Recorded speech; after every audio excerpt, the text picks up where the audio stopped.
કમળ ચિત્ત દઈ ધ્યાન સદગુરુની શીશ સોંપતા મારું ટળી ગયું દેહાયાભિમાન હરિગુરુ દેવની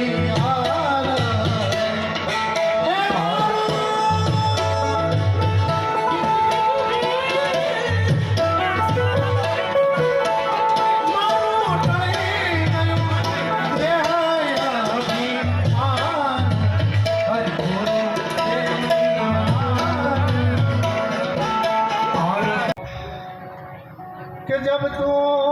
आया जगत में अन जग हसे तू रोय पण ऐसी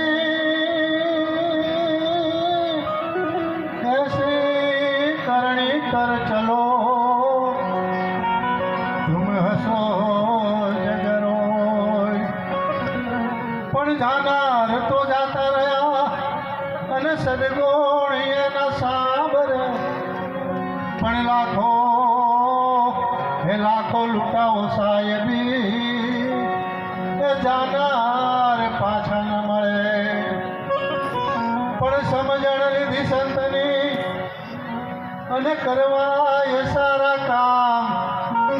પણ રામા ધણીના આશરે એ ભગત દેતા હતા અન્નદાન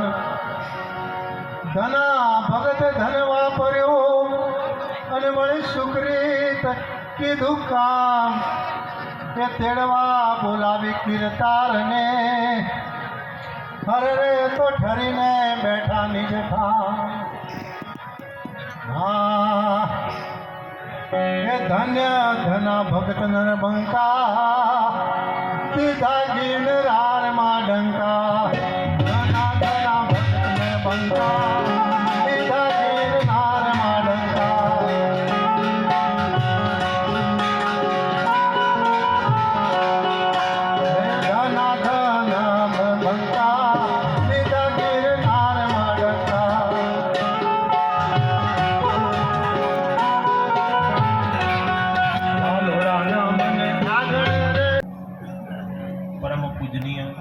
વંદનીય આપણા બધાના લાડીલા એવા જના ભગતની જે જોરથી બોલો બોલો જના ભગતની જાલોરા ગામની પાવન અને પુણ્યશાળી ભૂમિ આ ભૂમિ ઉપર પ્રગટ પુરુષોત્તમ પરમાત્માનું સ્વરૂપ કહીએ તો પણ ઓછું પડે જલારામ બાપાનો અવતાર કહીએ તો પણ ઓછું પડે એવા ધના ભગત ખૂબ જ ભાવિક પુણ્યશાળી કે જેને રોટલોય આલ્યો ને ઓટલોય આલ્યો સાહેબ અને હવે તો અમને તો એટલી ખબર છે કે જુનાગઢની અંદર તો 10 દિવસ હોય કે 15 દિવસ હોય જ્યારથી રવેઠી નખાય ત્યારથી એમને ના પાડી તું કે અમારા સિવાય બીજા કોઈ જગ્યાએ બાપથી રોટલો ખાવા ના થાય ના વાય હોય આવજો આવો આટલો બધો ભાવ આટલો બધો પ્રેમ અને અચાનક પરમાત્માનું વિમાન આવ્યું પરમાત્માની ઈશ્વરની આ વાત દરેકને નક્કી છે પણ એવી રીતે જઈએ કે આ શરીરને કોઈ જગ્યાએ તકલીફ ના પડે સાહેબ આ ધના ભગતનું મૃત્યુ એવું આવ્યું કે જેને જો ભજન કર્યું હતું ભજન પ્રગટ થયું અને એ ભજન દ્વારા અનાયાસે પ્રાણવાયુ ચાલ્યો ગયો પરમાત્માના ધામની અંદર મોહ માયા ને મમતા કનક કીર્તિને કામિની આ બાપજીએ વાત કરી અહંકાર લોભ મોહ મમતા આ બધાની અંદર ફસાવાય નહીં કોઈ દિવસ ભગવું પહેર્યા પછી જેને પહેર્યું છે એ એમના માટે જેને નથી પહેર્યું એમના માટે કેમ